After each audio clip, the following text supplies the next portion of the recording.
We don't need old men like you here anymore." She smiled as if it were a formality, never realizing she'd just triggered a $320,000 0-cent mistake. "We don't need old men like you dragging us down," she said, flipping her hair like she was dismissing a waiter, not ending an 18-year career.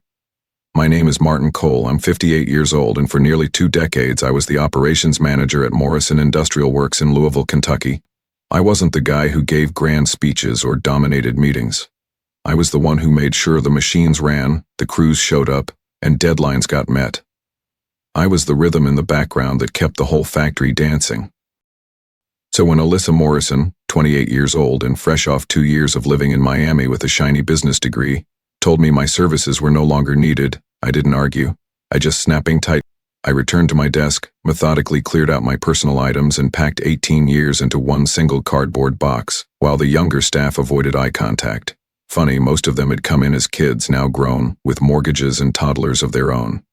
I'd trained them all, taught them the floor, the flow, the grit that couldn't be learned in school.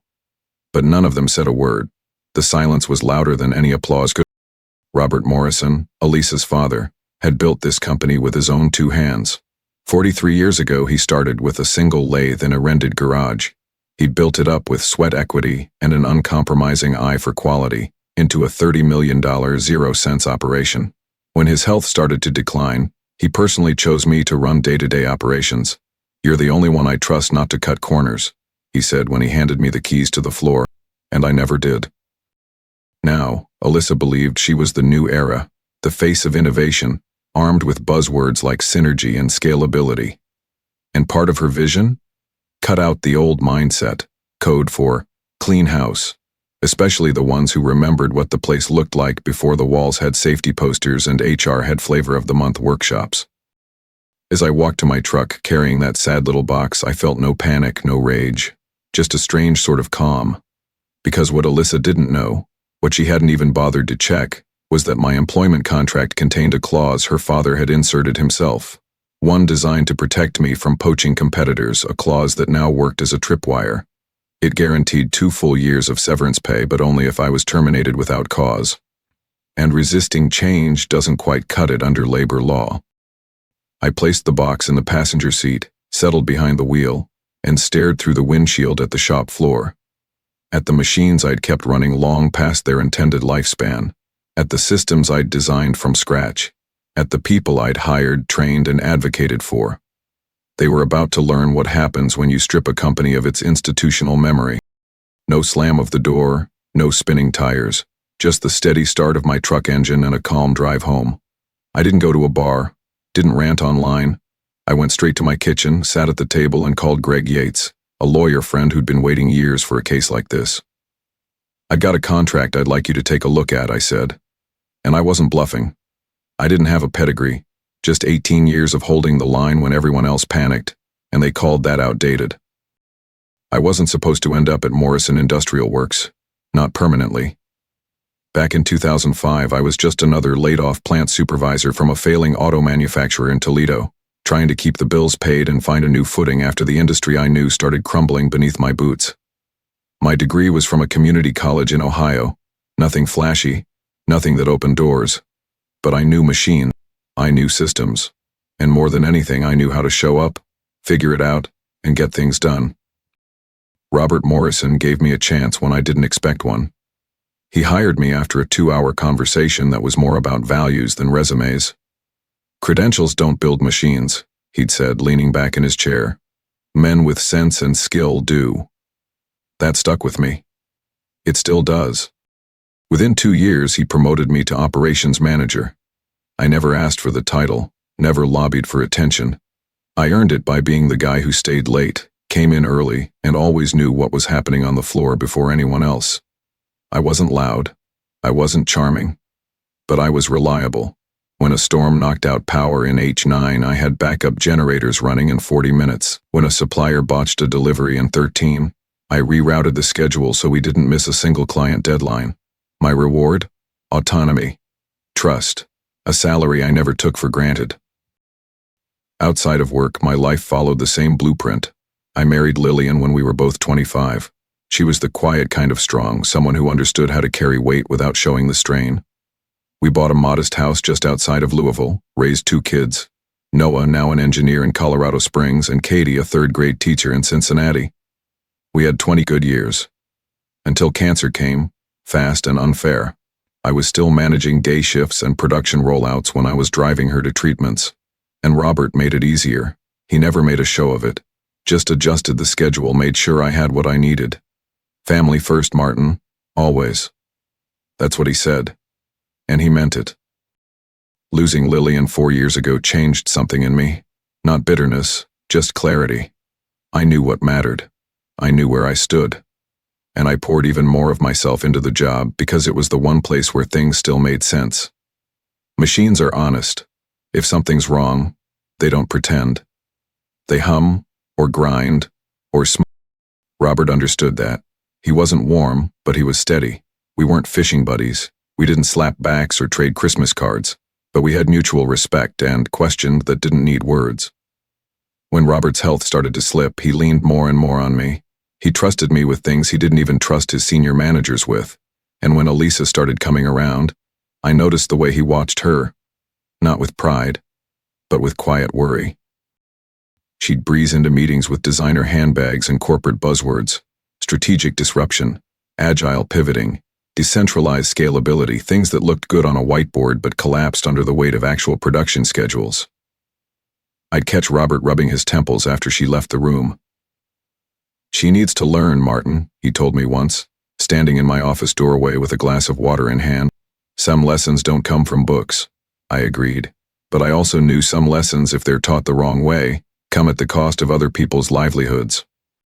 3 months ago, Robert announced his retirement. He didn't make a big deal of it, just handed me a new organizational chart with Elisa's name at the top. "I made her promise to keep the core team intact," he said, eyes flickering. "The experience you all bring is what makes this place work." I nodded, but something inside me turned cold. He wouldn't meet my eyes. And that's when I knew Elisa's. And that's, or maybe, because he thought it was the only way to protect what was left of his legacy. But that's the thing about legacy. It only survives if you leave it in hands that understand what it's worth. She thought she was leading a revolution. She didn't realize she was cutting the foundation out from under her own feet. The first warning came about a year ago, just after Elisa moved back from Miami. She started attending meetings with a sleek leather portfolio, always dressed like she was interviewing for an executive spotlight. Her perfume lingered in the room long after she left, and so did the buzzwords. She talked about optimization, lean workflows, and digital synergy. She asked questions that sounded smart on the surface but had no real-world grounding, questions that made the older supervisors glance at each other with thin smiles and tight jaws. I sat through those meetings and watched Robert.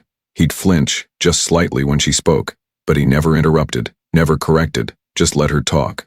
Then afterward he'd quietly reroute the worst of her suggestions through me, like patching holes in a leaking dam. "She needs to learn," he'd remind me, like he was trying to convince himself more than me. But things escalated. Proposals landed on desks to outsource our small parts machining. Shift schedules were shuffled without consulting supervisors. Overtime rules were questioned. Safety protocols quietly downgraded in priority. I flagged them all to Robert, and he'd frown, rub his chest like something inside was tightening, and then wave it off. "Let her try," he said once. But the weariness in his voice betrayed the cracks beneath.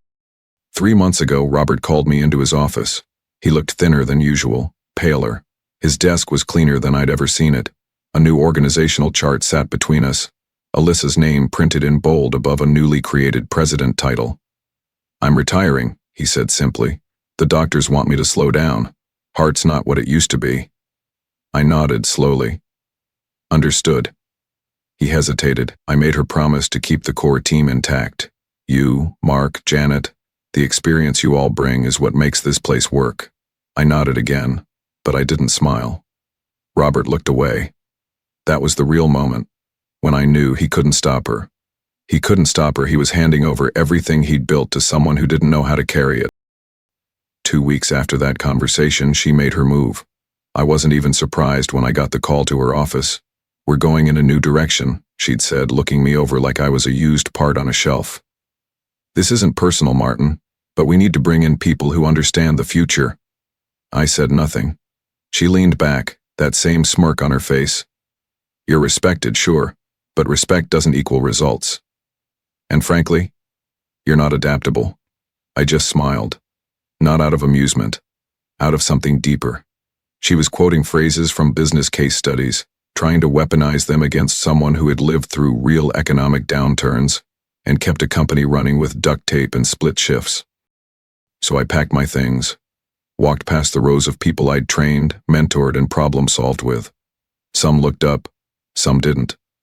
The newer hires barely knew my name. To them, I was a number on a list. But the ones who mattered, their silence said everything. They didn't agree, but they didn't know how to stop it. Fear has a way of gagging the right instincts. The morning after, I sat at my kitchen table, coffee going cold, my contract spread in front of me. I'd called Greg the night before and he'd already marked a section I needed to see. Paragraph 12, Clause 3. In the event of termination without documented cause, it's airtight, he said. They'll either settle, or we take it to court and they'll lose. And they'll pay my fees too. I stared out my kitchen window at the maple tree Lily and I planted the year we bought the house. It had survived 2 lightning strikes and a blight that nearly killed it. We'd pruned it, fed it, wrapped its base in burlap during the harshest winters. And now? It stood tall, maybe a little crooked but strong. That's when it shifted for me. This wasn't just about money, wasn't just about making a point. It was about something deeper, something Alyssa had never learned in all her lectures and leadership retreats. This was about value, about honoring the things that had held the company up long before she walked through its doors in designer heels. And so I picked up the phone, called Mark, then Janet, then 3 others who'd been shown the door the same day I was. I didn't ask if they were angry. I didn't ask if they were scared. I just said the same thing to each of them. Take a breath, check your contracts, then call Greg. By noon, I had 6 messages back, all confirmed, all with clauses. All ready. We weren't done. She thought I'd walk away quietly. What she didn't realize was, my contract had more power than her position ever would. 3 days after being fired, I sat across from Alyssa and Morrison Industrial's corporate attorney in a glass-walled conference room in downtown Louisville. Beside me was Greg Yates, my attorney and longtime friend, with his well-worn leather briefcase open and my employment contract sitting neatly on top.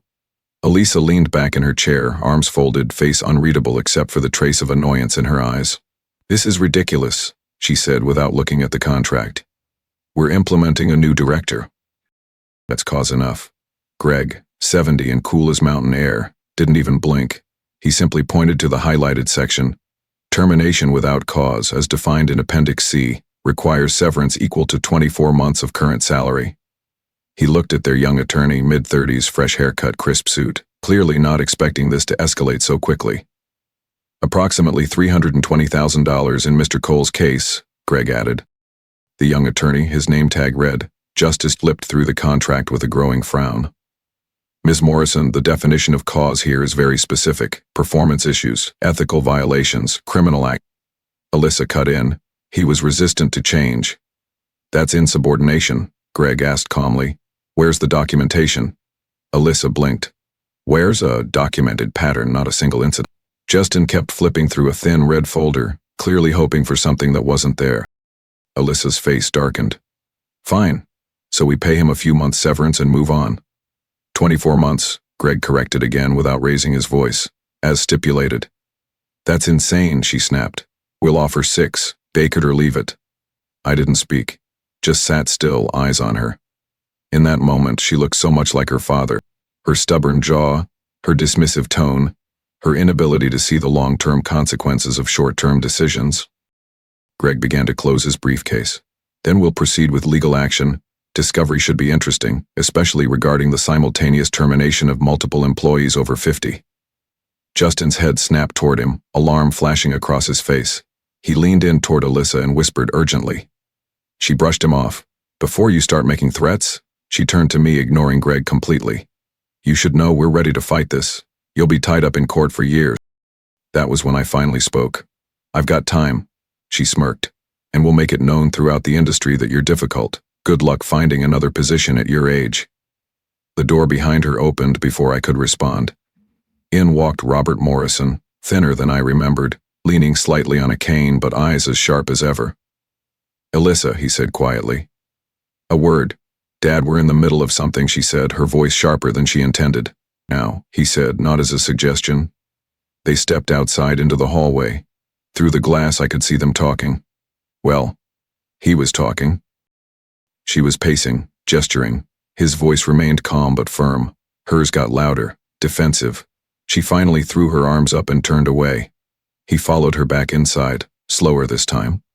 Justin, he said, looking directly at the lawyer, prepare the severance agreement as written in the contract. Dad, I nodded once. There was nothing left to say. As Greg and I stood to leave, Alyssa stepped in front of me. This isn't over, she said. I'll be reviewing all vendor relationships. Any company that hires you can forget about doing business with Morrison. Robert winced but said nothing. I looked at her, really looked, and thought about the partnership meeting I'd had with David Klein the day before, about the niche component market Morrison had ignored for years, about the team I was already pulling together. You're right about one thing, I said. It isn't over. The severance payment hit my account a week later. $320,000, 0 cents minus taxes. More money than I'd ever seen in one place. I should have felt vindicated. Instead, I felt empty. Money wasn't the point. It never had been. That afternoon, I met Mark Ellison, our former head of engineering, at a diner off Route 60. It was nearly empty at 3 in the afternoon. A couple truckers at the counter. A college kid refilling coffee. Greg got me a year's severance, Mark said, stirring his drink. Not as good as your deal, but better than nothing. He reached into his coat pocket and pulled out a letter. They want me to sign an NDA. 5 years. Can't talk about anything related to engineering, design, process control. Not even concepts I developed on my own. You signing it? I asked. Don't see much choice, he said. Got a granddaughter starting college next year. I slid a business card across the table. David Klein, owner of Foundry Precision. He's looking for someone who understands precision hydraulics. No NDA required. Mark studied the card. Morrison will sue me if I take this. Not if you're just consulting on general industry standards, I said. Nothing proprietary about that. He pocketed the card slowly. What's going on, Martin? This isn't like you stirring the pot. I hadn't told anyone about my arrangement with David Klein yet, but Mark deserved to know. We'd worked side by side for more than a decade. I'm partnering with Foundry, I said quietly. David's bringing me in to head a new division, specialized components, small batch, high margin. The stuff Alyssa said wasn't worth the time. Mark raised an eyebrow. Custom work. Robert always said that was the future. She's killing it to chase volume. Thinks you can compete with China on price, I said. Mark shook his head. She can't, you know that. So does Robert. That's why I'm building something better. He leaned back, watching me. This isn't just business for you, is it? I smiled for the first time in days. It's about value, and it's personal. They cleared out the veterans thinking they were obsolete. I called them one by one, and together we started building something sharper, leaner, and smarter. 2 weeks after that meeting, Foundry Precision was more than just an idea. David Klein moved fast, always had. A former machinist turned investor, he knew the value of experience over theory. He'd been sniffing around Morrison for years, trying to break into their vendor chain. Now, with Alyssa at the helm and morale crashing through the floor, he saw the crack in the armor. I wasn't looking for revenge. I was looking for legacy. David didn't want a trophy company. He wanted results. He offered me a leadership stake, full creative control over the new custom components division, and a simple promise. Build it right, Martin. I'll back you. So I did. I started with Mark, of course. No one knew fluid systems better. Then I called Janet Huang, who'd run Morrison's quality lab like a command center for 15 years. She hadn't signed the NDA yet, was still weighing her options when I reached out. Janet, I said, I'm not asking you to burn bridges. I'm offering you a chance to build one of your own. She paused, then said something I'll never forget. Morrison always treated me like a microscope. Useful, but replaceable. You're treating me like a compass. She was in. Over the next 3 weeks, the calls kept going out. Jason Wright from the CNC team, Lisa Patel from logistics, Marcus Young from procurement. These weren't just employees. They were the actual arteries of Morrison's operations. And they were ready to leave, not because of me. Because of her. Because under Elisa's leadership, their expertise had gone from essential to expendable. Meanwhile, Foundry Precision took shape faster than anyone expected. David found an old warehouse on the east side of Louisville, 5 minutes from the interstate, perfect for shipping logistics and away from Morrison's shadow. The space was dusty, but it had good bones. We began outfitting it with equipment we sourced from shuttered machine shops and secondary vendors, most of it cheaper and newer than what Morrison had kept limping along for years. Mark and Janet helped design the floor layout. Jason configured the control systems. We weren't rebuilding the past, we were building smarter. Elisa must have heard the rumors, but she didn't believe them. Or worse, she didn't understand them. She still thought we were just old-timers blowing off steam. But what we were really doing was gathering steam. We weren't making a big splash. We were boiling under the surface. I met with David every other night over dinner, reviewing projections, client targets, and component specs. He trusted me with the numbers. He trusted me with people. And for the first time in years, I didn't feel like I was holding something together. I felt like I was starting something that could grow beyond me. Then the messages started rolling in.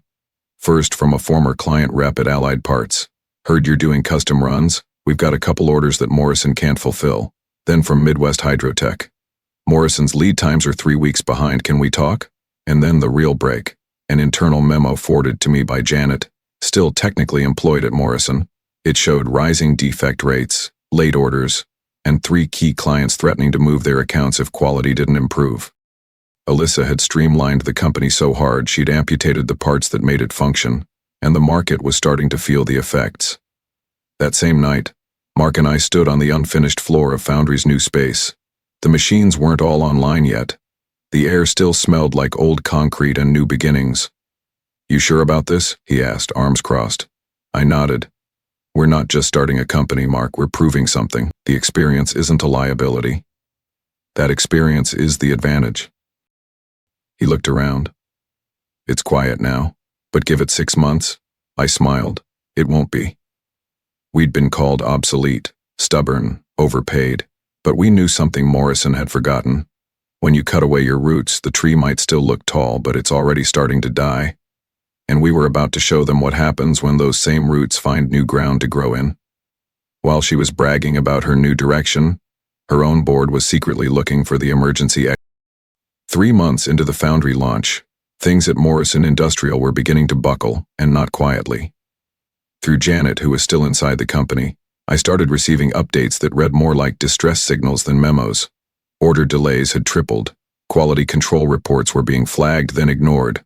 Longtime clients were escalating complaints only to be routed to junior reps who had no authority, no answers, and no history with the accounts. Janet sent me a photo of a production floor whiteboard. Client escalations, weekly goal 0.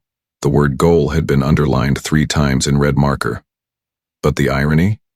They were getting there, just by losing the clients altogether. It wasn't just the systems falling apart, it was the people. The new hires Elisa brought in were great at jargon but useless in chaos. They could pitch synergy and scalability, but when the main hydraulic assembly line jammed for 6 hours, none of them knew how to reset the safety interlock. Jason texted me afterward. Took him 2 hours to even realize there was a manual override. I nearly went back just to stop the bleeding. Foundry, meanwhile, was surging. The clients Morrison was losing weren't waiting. David Klein and I reviewed projections on a Tuesday morning over coffee. "We're 3/4 ahead of schedule," he said, tapping a chart. "And we haven't even done outreach yet. It's all inbound." "Because they trust the hands behind the product," I said. He nodded. "Because they trust you." And that was when my phone buzzed, a name I hadn't seen on the screen since the day I walked out of that glass conference room. Robert Morrison. I answered on the 3rd ring. Martin, his voice was rough, tired, but not frail, not like before. "We need to talk." "I'm listening." A long pause, then, "I know what you're doing, the new company, the former staff you've taken with you, the clients you've pulled. I've seen the numbers." I didn't say anything. "I'm not calling to ask you to stop," he continued. "I'm calling to ask for your help." That caught me. "What kind of help?" I asked. "The kind that might save what's left of my company," he said. "Elisa's been liquidating equipment, selling off the high-precision systems I approved before I stepped down. I've spoken with board members, they're concerned. Some are furious. Why now, I asked.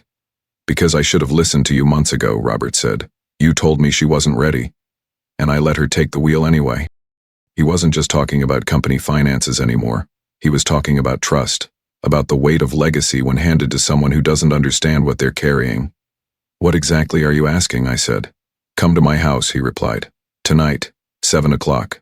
Bring Mark if he's willing, the board wants to meet. We're discussing options. Including a change in leadership? I stared at the floor of Foundry's assembly hall as the call ended. Machines hummed steadily. Mark was across the room explaining something to a new tech. Janet's QC checklist was on a nearby bench, filled out in her signature purple ink. We were building something that didn't just work, it mattered. I looked around at what we'd already accomplished in just a few months. The foundation we'd rebuilt. The lives we were slowly stabilizing again. I wasn't interested in revenge. But saving the legacy of a man who once stood by me when no one else did. That was worth considering. I'll be there, I said into the phone. But I'm not promising anything. 6 months after the day I packed up my desk in a plain cardboard box, I stood quietly in the back of Morrison Industrial Works' main conference room. The quarterly all-hands meeting had just been called to order. At the head of the table stood Alyssa Morrison, flanked by her polished but visibly uncomfortable executive team. She was too busy blaming legacy inefficiencies and external market turbulence for a 37% drop in revenue, the loss of 3 key clients, and mounting complaints that had begun making their way into online vendor reviews. Her voice was clipped, her tone defensive. Charts and jargon flew by on the projector screen, but the tension in the room was impossible to ignore. The board members looked tired. Some looked openly skeptical. Others stared straight ahead like they'd already made peace with what was about to happen. Then she saw me. She stopped mid-sentence, eyes widened. "What is he doing here?" she snapped, pointing directly at me across the table. The room turned. Whispers started. I stayed still. Robert Morrison, seated among the board members, gave a small nod to the chairman, who stood calmly. "Alyssa," he said, voice measured but firm, "the board has reached a decision regarding the future of company leadership." Her voice pitched higher. "You can't be serious. You're replacing me with him?" The chairman didn't flinch. He turned to me. "Mr. Cole, would you like to explain the arrangement?" I stepped forward and set a folder on the table, the same one Greg had prepared for my severance 6 months ago, but this time the contents were very different. Morrison Industrial will merge with Foundry Precision under a transition agreement approved this morning by the board, I said.